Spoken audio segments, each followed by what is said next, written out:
Man brutally massacred his entire family after he catches his cheating wife. Welcome to the Crime Time. Make sure you watch to the end too and learn how to be vigilant in your home. Don't forget to like, share, and subscribe. The Christmas lights on 247 Maple Drive still twinkled in the early morning darkness of January 15, 2022. No one had bothered to take them down yet. Inside the pristine two-story colonial home in suburban Rochester, New York, 5 bodies lay cold, their blood seeping into the expensive hardwood floors that Sarah Westbrook had been so proud of. Officer Jenny Martinez would later tell reporters, "In 15 years on the force, I've never seen anything like it. The way they were posed, he wanted them found exactly like that." James Westbrook had everything a man could want. At 42, he was a successful investment banker at Morgan Stanley, pulling in 7 figures annually. His wife Sarah, 39, ran a popular local bakery. Their 3 children, Emma, 15, Tyler, 12, and little Madison, 6, were bright, well-behaved kids who made their parents proud. From the outside, they were the perfect family.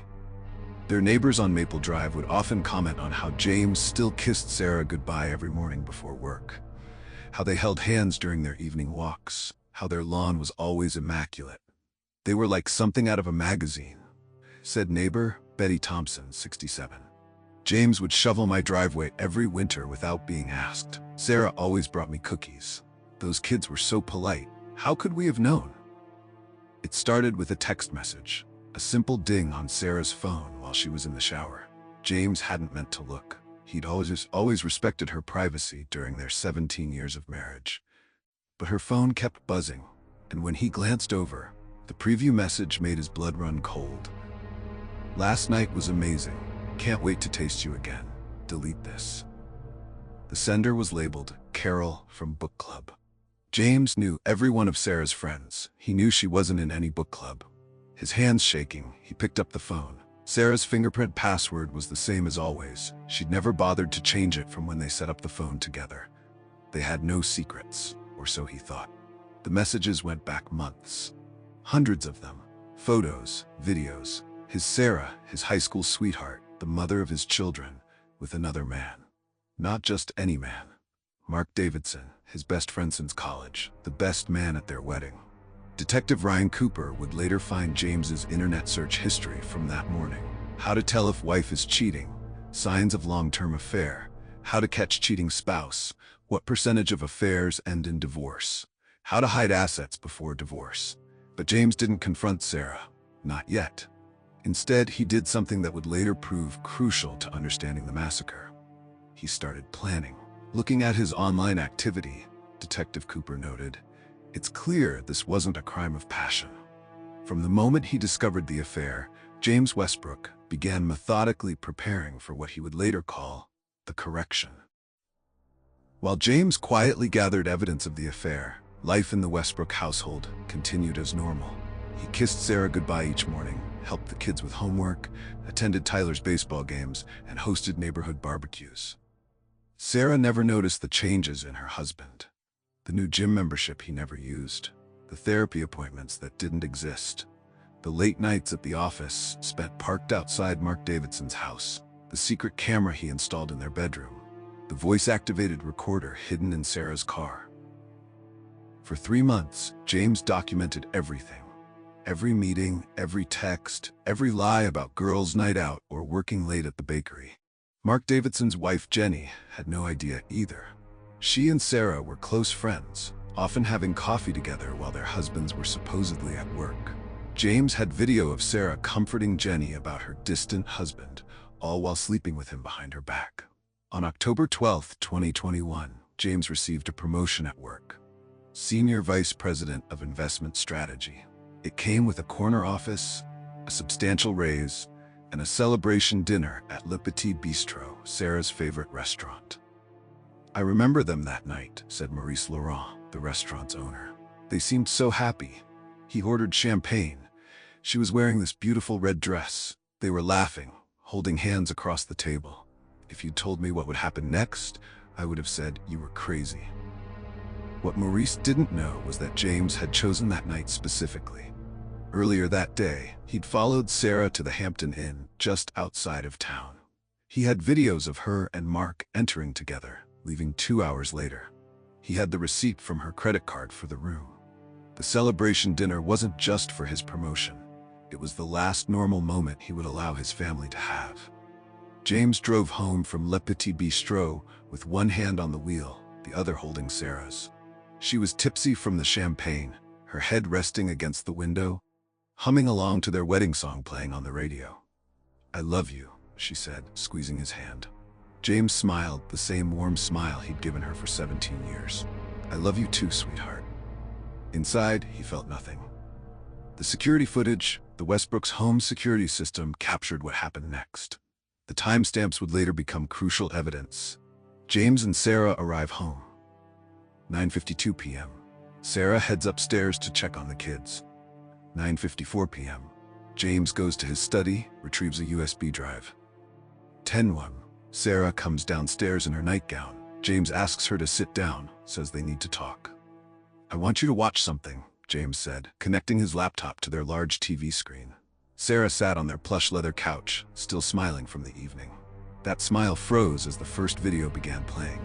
It was her, entering the Hampton Inn that morning. Then another video, her kissing Mark in his car outside her bakery. Another, them leaving a restaurant in the next town over. Photos, text messages, hotel receipts. For 45 minutes, James played his evidence. Sarah didn't speak, didn't move, just watched as her secret life played out on the screen. When it ended, James finally spoke. 7 months, 3 weeks, and 4 days. "James, that's how long you've been fucking my best friend."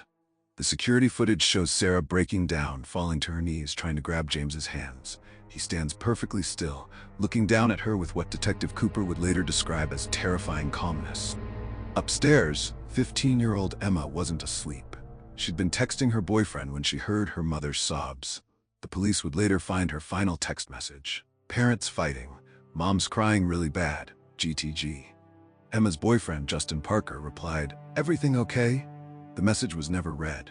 Sarah told James everything that night. How it started as innocent flirting at a neighborhood party. How one drink led to another. How Mark had kissed her in the parking lot of her bakery one rainy afternoon. "I never meant for it to happen," she sobbed. "I never meant to hurt you." James listened quietly, taking notes in a small black notebook.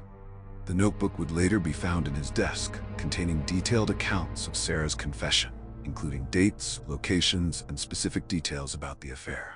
The last entry simply read, "She's still lying." What Sarah didn't know, what no one knew, was that James had already set his plan in motion. He'd transferred millions to offshore accounts, purchased a cabin in rural Montana under a false name, acquired new identities for himself, bought untraceable weapons, prepared detailed letters to be sent to specific people after his plan was complete. The security footage shows James leaving the living room at 11:47 p.m. Sarah remained on the floor, crying. He returns at 11:52 p.m. with a glass of water. "Here," he says, helping her up, "drink this. We need to discuss what happens next." The water contained enough sedatives to keep Sarah unconscious for 6 hours, just long enough for James to implement the first phase of what he called the correction. The last normal night. As Sarah slept on the couch, James went upstairs. The security cameras show him spending exactly 7 minutes in each child's room. In Madison's room, he adjusted her unicorn nightlight. In Tyler's room, he straightened the baseball trophies on the shelf. In Emma's room, he picked up a stuffed bear she'd had since she was 3. In each room, he stood watching his children sleep. The camera caught him whispering something to each of them.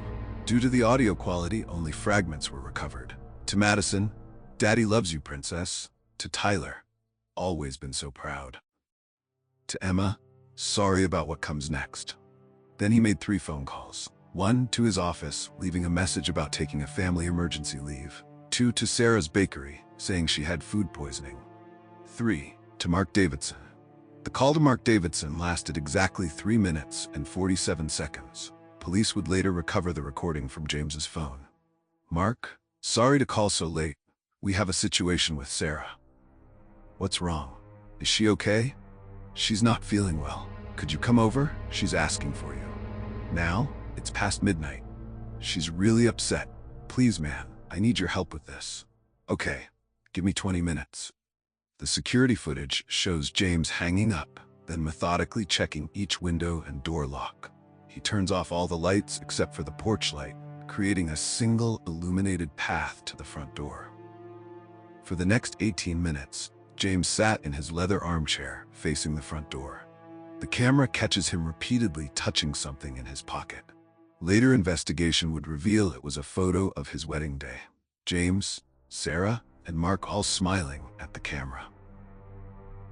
Mark's car pulls into the driveway. Mark rings the doorbell. 12:30. James opens the door. She's in the living room, James said, leading Mark inside. The security footage shows Mark's reaction when he sees Sarah unconscious on the couch. He rushes to her, checks her pulse, then turns to James, directly into the barrel of a .45 caliber handgun. Sit down, Mark. We need to talk about you fucking my wife. For the next hour, James made Mark watch the same videos he'd shown Sarah. Every meeting, every kiss, every lie documented in high definition. Mark's responses, captured by the home security system. It just happened. We never meant to. I'm so sorry, James. Please think about what you're doing. James remained silent throughout Mark's explanations and pleas, only speaking once. Did you laugh about it? When you were with her, did you laugh about stupid, trusting James? When Mark didn't answer, James shot him in the knee. The neighbors would later tell police they heard nothing. The gun had a silencer. At 1:45 a.m., using Mark's phone, James sent a text to Jenny Davidson. Working late at the office, don't wait up. Then he sent another to Sarah's bakery manager. Not feeling well. Won't be in tomorrow. Please handle morning prep. Detective Cooper would later note. He was methodically erasing their excuses, closing their escape routes. He wanted the world to continue normally while he proceeded with his plan. The gunshot, though silenced, was enough to wake Emma. The security footage shows her coming halfway down the stairs, seeing Mark bleeding on the floor and her father standing over him. Daddy? James's voice is eerily calm. Go back to bed, sweetheart.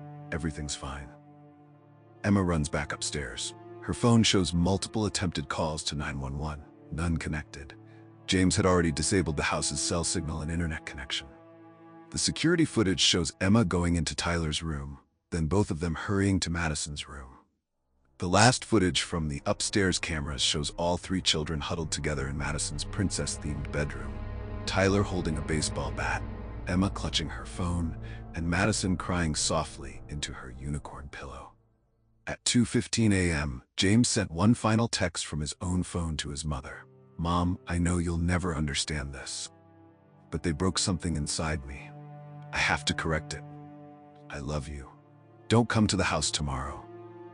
His mother, Patricia Westbrook, was on vacation in Florida. She wouldn't see the message until it was far too late. Over the next hour, James tied Mark to a dining room chair, moved Sarah from the couch to another chair, set up his laptop on the dining room table, arranged various photos and documents on the table, placed two more dining room chairs facing Mark and Sarah. The security footage shows him working with mechanical precision, checking each knot, adjusting each photo's position, occasionally stopping to write in his notebook. At 3:23 a.m., Sarah began to stir. Sarah's first conscious moment was confusion. The dining room lights were too bright. Her head felt heavy. Then she saw Mark, bleeding and tied to a chair, and everything came rushing back. James? Her voice was barely a whisper. Good morning, sweetheart. James sat across from them, his gun resting on the dining room table. I thought we could have a family meeting. James had set up his phone to record everything. The 47-minute video would later become key evidence. Sarah, the children, are upstairs. Don't worry about them yet. Mark, James, please. 17 years, Sarah. 17 years of marriage. 2,193 couples, photos. 884 family dinners. 3 beautiful children. He laid out photos on the table as he spoke. Their wedding day, family vacations, Christmas mornings. And you threw it all away for what? Motel quickies with my best friend? The recording shows James maintaining an unnaturally calm demeanor as he forced Sarah and Mark to detail their affair. Every meeting, every lie, every time they'd laughed about deceiving him. Sarah, We can fix this. We can go to counseling. Fix this? Fix this? The first time, think about the kids, James. Like you thought about them when you were fucking their mother? The recording captures James standing, walking to the family photos on the wall. One by one, he takes them down, placing them face down on the table. You didn't just betray me. You betrayed them. Their perfect family. Their trust. Their future. Upstairs, Emma had managed to find her old walkie-talkie set. She quietly crept to the stairs, leaving one device with Tyler and Madison, taking the other with her. The police would later recover both devices. The recordings provide a haunting backdrop to the night's events. Tyler, Emma, what do you see? Emma, Dad has Mom and Mr. Davidson tied up. I want Mommy. Shh, Maddie. Emma, can you get to the neighbors? All the doors are locked. There's something wrong with the windows, too.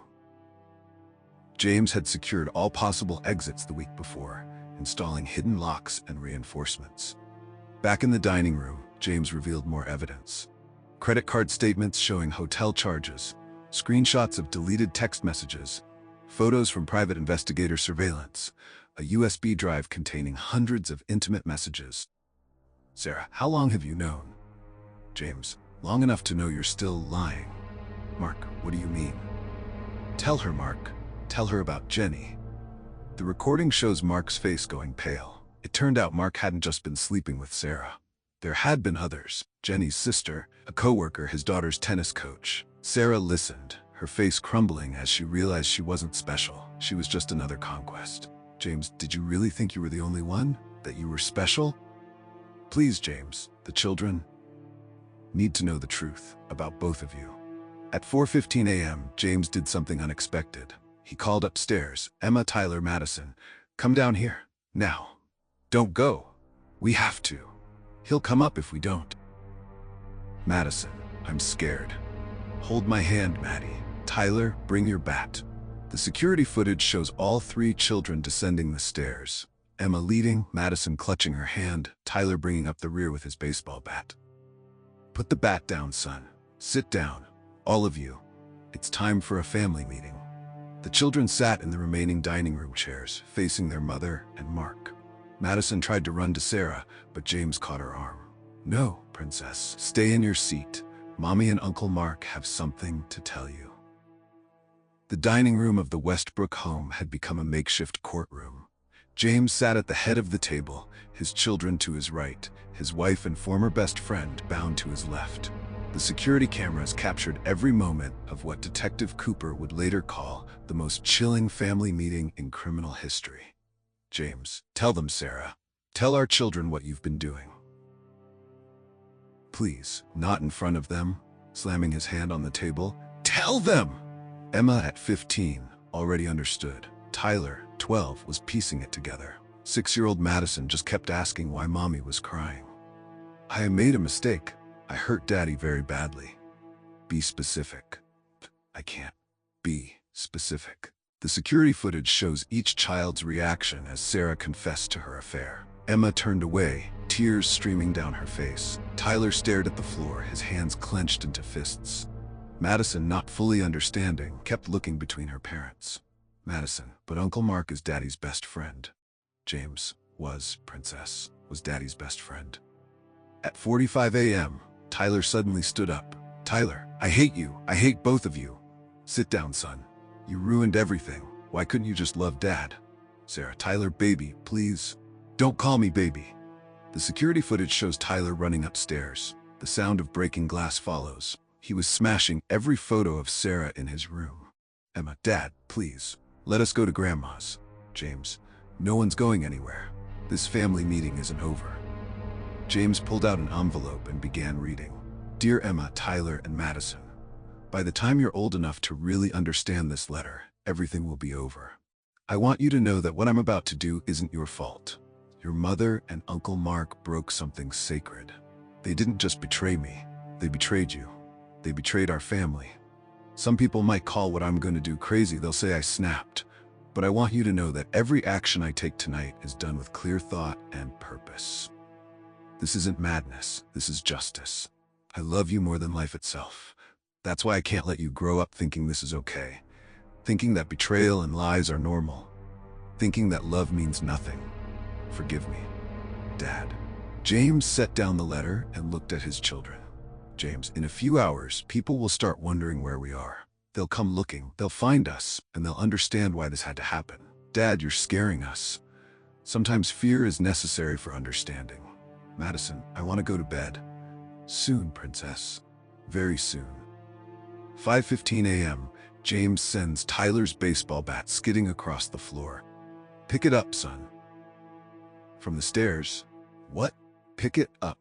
Tyler slowly descends the stairs, picks up the bat. Now hit him. What? Hit Uncle Mark. He deserves it. He destroyed our family. The footage shows Tyler looking at the bat, then at Mark, then at his father. No, this isn't right, Dad. James smiled, a proud, sad smile. That's my boy. You're right. This isn't your job. It's mine. At 5:23 a.m., James raised his gun and shot Mark Davidson in the chest. The silencer kept the sound to a minimum, but the children's screams filled the house. No, oh God, no. Covering Madison's eyes. Don't look, Maddie. Dad, stop. Mark was still breathing, blood spreading across his expensive dress shirt. Children, go upstairs. Dad, please. Now.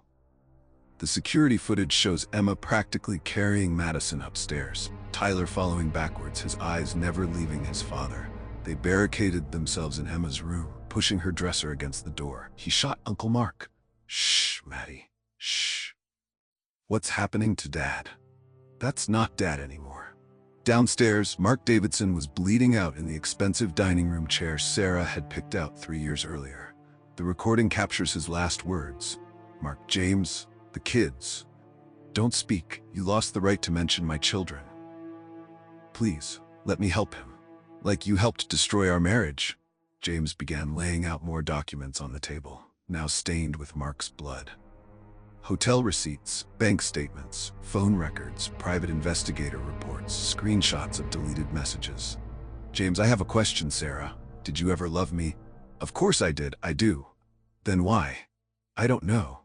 Not good enough. At 5:47 a.m., James fired again, this time into Mark's head. The security footage shows Sarah screaming, trying to break free from her restraints. Quiet, the children can hear you. The letter to parents. James pulled out another envelope, reading aloud to Sarah. Dear Mom and Dad, I know you raised me better than this. You taught me about honor, about family, about doing what's right. Maybe that's why I can't let this go. Maybe that's why I have to correct this. I'm sorry for what this will do to you. I'm sorry for the shame it will bring, but I'm not sorry for what I'm about to do. They broke something inside me. Something that can't be fixed with therapy or time or forgiveness. The only way to fix it is to remove the cancer completely. Love, James. Sarah, realizing these were likely her final moments, began talking. Sarah, I never meant for any of this. It started so small. A text here, a coffee there. He made me feel young again, desired. But I never stopped loving you, James. Never. Love isn't enough anymore. Think about the children. I am thinking about the children. They need to know that actions have consequences. At 6:03 a.m., James's phone rang. It was his mother, Patricia, calling from Florida. He put it on speaker. James, I just got your message. What's going on? Hi, Mom. Sorry to worry you. Are you okay? Is everyone okay? No, Mom. Nothing's okay anymore, but it will be soon. James, you're scaring me. I love you, Mom. Tell Dad I love him too. James, he ended the call. As the first light of dawn began to creep through the windows, James stood and walked to the family photos still hanging on the wall. One by one, he took them down, placing them face down on the table. James, you know what the worst part is? These are all lies now. Every smile, every happy moment, all lies. They weren't lies. Our family wasn't a lie. Wasn't it? Tell me, in all these photos, how many were taken after you started fucking Mark? He picked up a Christmas photo from the previous year. In it, the whole family wore matching pajamas. Mark and Jenny Davidson were there too, part of their annual Christmas morning tradition. James, look at this one. Were you sleeping with him then? Were you thinking about him while we opened presents with our children? Sarah's silence was answer enough. At 6:15 a.m., James sent one last text to his mother. When they ask why, Tell them it was for the children. Tell them their father loved them too much to let them grow up thinking betrayal was acceptable. Tell them I'm sorry. The security footage shows James walking to the window, watching the sun rise over their suburban neighborhood. In the distance, early morning commuters were beginning their day, unaware of the tragedy unfolding behind the pristine walls of 1847 Maple Street. James returned to his seat, facing Sarah. Mark's body slumped between them, blood still slowly dripping onto Sarah's beloved Persian rug. "Do you remember our wedding vows? James, please. Say them." I, Sarah Elizabeth Collins, take you, James Michael Westbrook. Skip to the important part. To love and to cherish, forsaking all others, until death do us part. Until death do us part. Funny how that works, isn't it? The walkie-talkie recording captures the children's whispered conversation. "Emma, the police will come soon. They have to." "What if they don't?" "Emmy, I'm scared." "I know, Maddie, me too." At 6:25 a.m., Emma made a devastating discovery. From her bedroom window, she could see their neighbor, Tom Wilson, leaving for his morning jog. "Mr. Wilson, help, please. He can't hear you. The windows." "What's wrong with the windows?" "Dad replaced them last week, remember? Soundproof glass." James had spent the previous month methodically preparing the house, upgrading windows, reinforcing doors, and installing signal jammers. Every detail is meticulously planned. 6:30 a.m. James stands, walks to Sarah. "The children need their mother. They need the truth more. I'll leave. I'll disappear. They never have to see me again." That's not good enough. The security footage shows James raising the gun one last time. "I loved you, Sarah, God help me, I still do." Suddenly, a crash from upstairs. Tyler had broken through Emma's bedroom window with her field hockey trophy. The sound of breaking glass echoed through the house.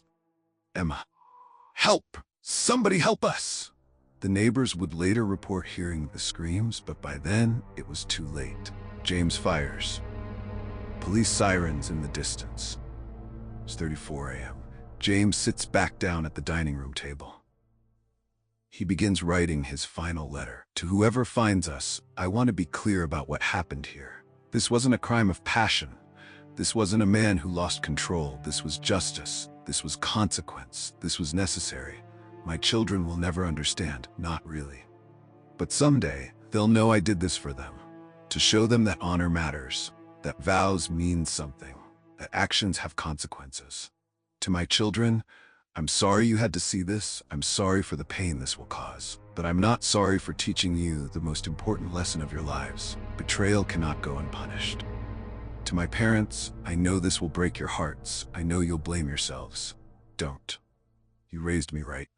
That's why I couldn't let this stand. To the police, everything you need to know is in my study. The evidence, the timeline, the reasoning. This wasn't madness. This was justice. James Westbrook." 6:40 a.m. First police car arrives. 6:41 a.m. Officers approach the front door. 6:42 a.m. James raises the gun one final time. The security footage shows his last words spoken softly to the family photo he held in his other hand. "Until death do us part." When Officer Michael Chen broke down the front door of 1847 Maple Street, he encountered a scene that would haunt him for years to come. The official police report describes it with clinical detachment. 3 deceased individuals were found in dining room. 2 victims bound to chairs, single GSW to chest and head, male 42, and single GSW to head, female 39. Suspect deceased from self-inflicted GSW to head. 3 minors located on second floor. The body camera footage shows Officer Sarah Martinez finding the children. Emma, protecting Madison behind her. Tyler still holding the broken trophy. Madison clutching her unicorn pillow, eyes squeezed shut. "It's okay now. You're safe." Are they dead? Don't think about that right now. Let's get you out of here. Crime scene photos reveal the methodical nature of James's preparations. Signal jammers in every room, reinforced doors and windows, security cameras with backup power, multiple hidden gun safes, a detailed timeline in his study, files of evidence organized by date. This wasn't a crime of passion. This was an execution. Every detail planned, every contingency considered. He turned their home into a fortress and their dining room into a courtroom. The Westbrook children were taken in by Patricia and Michael Westbrook, James's parents.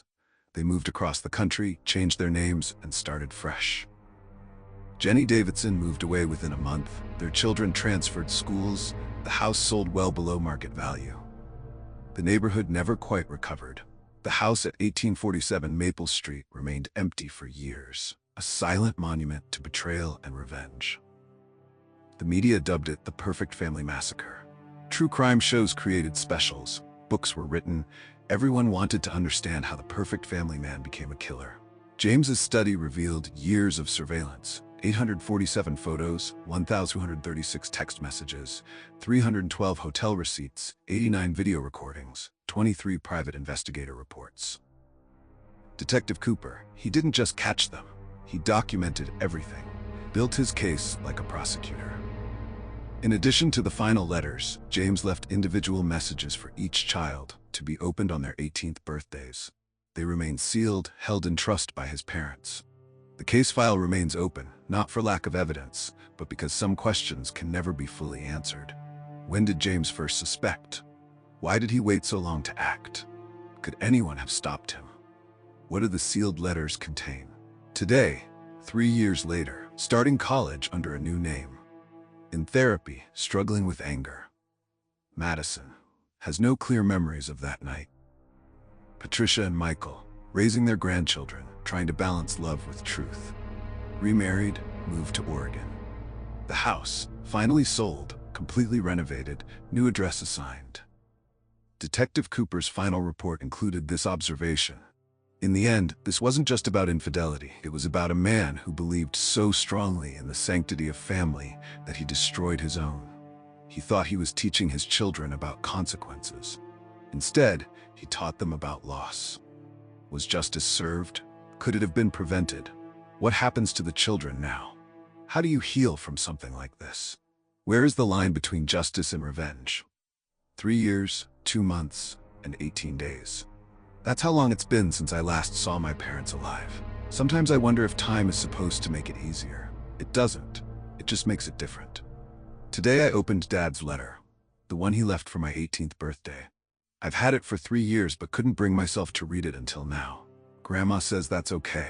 She says healing has no timeline. James's letter to Emma finally opened. My dearest Emma, by now you're 18. A woman. I wonder what you look like, who you've become. I wonder if you hate me. You probably should. I need you to understand something. That night wasn't about punishment. It was about truth. Sometimes the truth is violent, sometimes it's cruel, but it's always necessary. You were always the strongest of my children. You proved that again that night, protecting your siblings. That strength will serve you well. Use it to protect them still. They'll need you more than ever. I love you. I know those words might disgust you now, but they're true. Dr. Sarah Matthews, Therapy Notes, December 2024. Patient continues to struggle with anger management, exhibits signs of PTSD and abandonment issues. However, recent breakthrough in accepting that both parents loved him, despite their failures. Beginning to understand that good people can do terrible things. At 9 years old, Madison Westbrook, now Madison Palmer, has few clear memories of her parents. Her art therapy sessions tell a different story. Drawings of a family dinner with black scribbles over the parents' faces. A house with all the windows colored solid black. A recurring image of a unicorn trying to protect 3 smaller unicorns. How do you tell your grandchildren that their father loved them so much he destroyed them? How do you explain that their mother's mistake didn't erase her love? There's no manual for this. We just take it day by day. 1847 Maple Street became 1849 Maple Street. New address, new facade, new family. But the neighbors still whisper. The new owners report strange feelings in the dining room. Some things can't be renovated away. The case had far-reaching effects. 3 domestic violence shelters opened in the county. New police protocols for handling suspected domestic situations. A foundation started by Jenny Davidson for children of family violence. Mandatory counseling programs in local schools. People ask me if I'm angry. At my mom for the affair, at my dad for what he did, at Mr. Davidson for his part. The truth is, I'm angry at all of them, and I love them all too. Those feelings exist together, and that's the hardest lesson I've learned. They tell me I'm strong, they say I'm brave, but some days I'm just a little girl who misses her parents. Both of them. The good and the bad, the truth and the lies, all of it. Emma, junior in college, psychology major, leading support groups for children of domestic violence, planning to become a counselor, recently started dating again. Tyler, sophomore in high school, star baseball player, though he gave up using bats, weekly therapy sessions, beginning to talk about that night. Madison, 4th grade, straight A student, still sleeps with a unicorn pillow, starting to ask questions about her parents. Patricia and Michael moved to a new state, running a support group for grandparents raising traumatized children, working with domestic violence prevention programs. The future. Will Emma open her private practice as planned? Can Tyler learn to trust again? Will Madison ever read her letter? How will this shape their future relationships? Can they ever truly move forward? Emma's first published paper in the College Journal of Psychology, Generational Trauma and the Myth of Justified Violence, a personal study. When we talk about family violence, we often focus on the immediate victims. But violence creates concentric circles of trauma, rippling outward through generations. My father believed he was teaching us about consequences. Instead, he taught us about the cyclical nature of pain. Coach's notes, November 2024. Kid's got a natural talent, but he refuses to bat. Plays outfield like a champion. When asked why he won't hold a bat, he just says, bad memories. Still, he's turning into one of our strongest players. My Family Tree, Grade 4, Miss Thompson's class. The assignment caused controversy. Madison drew her tree with roots made of question marks and branches holding photos of her grandparents and siblings. The parents' spaces contained black circles. Miss Thompson's report. Madison showed remarkable maturity in explaining her project. She said, some branches can break, but the tree keeps growing. Dr. Helen Martinez's study, The Westbrook Case, Long-Term Effects of Familial Violence on Surviving Children, reveals 78% of children who witness family violence show signs of PTSD. Siblings who experience trauma together often develop stronger bonds. Early intervention can significantly improve long-term outcomes. The Westbrook Act passed in 3 states. Mandatory cooling-off periods for suspected domestic situations, enhanced protection for children in domestic cases, stricter monitoring of restraining orders, documentary Perfect Families, The Myth of Control, university studies on premeditated domestic violence, new therapy protocols for family trauma, support groups specifically for siblings who witnessed violence. Surviving Together meets every Thursday. Emma's opening statement, we're not here to forget, we're not here to forgive, we're here to understand, to heal, to break the cycle. Our parents' stories don't have to be our stories. Sometimes I dream about the bat. In my dreams I pick it up. Sometimes I hit him like Dad wanted. Sometimes I hit Dad. Sometimes I just break everything in sight. But when I wake up, I remember what I told Dad that night. This isn't right. Maybe that's the only thing I did right that night. Maybe that's enough. Did Mom love us? With all her heart. Did Dad love us? Too much, in his own way. Can you love someone too much? Love shouldn't hurt people, sweetheart. But it did. Madison's letter remains unopened in Patricia's safe. 9 more years until she's 18. The envelope shows signs of being handled often, as if someone keeps picking it up, considering, then putting it back.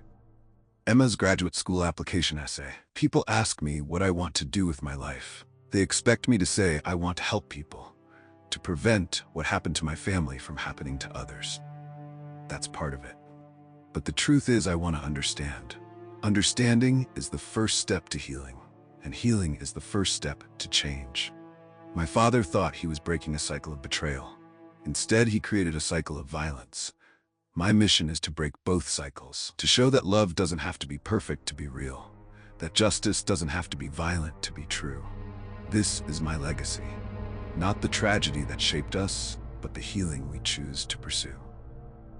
Will the Westbrook children ever read their final letters? Can they build healthy relationships of their own? Will Madison remember more as she grows older? How will their story affect others in similar situations? What happens when the next generation asks about their grandparents? Mark proposed last night. I said yes, but then had a panic attack. How do I walk down an aisle with no father? How do I have a wedding when all I can think about is what happened to my parents' marriage? Mark understands, says we can elope. But maybe facing this is part of healing. Personal statement draft. Everyone expects me to write about that night. Instead, I want to write about tomorrow, about becoming a civil rights attorney, about defending those who can't defend themselves, about learning the difference between justice and vengeance. My father never understood that difference. I have to. Dr. Chen's analysis. Madison is processing transformation. The trapped butterflies represent her preserved memory of her parents, while the free butterflies show her hope for herself and her siblings. The cocoon suggests she knows there's more change to come. My 5th birthday, Tyler's first baseball game, Madison's birth, family vacations, holiday celebrations. They look so normal. I'm so happy. Mom and Dad dancing in the kitchen. Dad teaching Tyler to throw a ball. Mom braids my hair. How do you reconcile these memories with what happened? How do you tell your future children about grandparents who were both victims and villains? I got angry yesterday. Really angry. What happened? My girlfriend lied about where she was. What did you do? I walked away, kept walking until I couldn't feel my legs. You're afraid of becoming him. Aren't we all? Mark wants children someday. The thought terrifies me. Not because I don't want them, but because I do. What do I tell them about their grandparents? How do I explain that their grandfather was both the most loving father and a murderer? That their grandmother was both a victim and a betrayer? Madison shows remarkable resilience. Unlike many trauma survivors, she's developing the ability to see gray areas. She understands that people can be both good and bad, that love can be both beautiful and dangerous. This perspective may serve her well as she grows.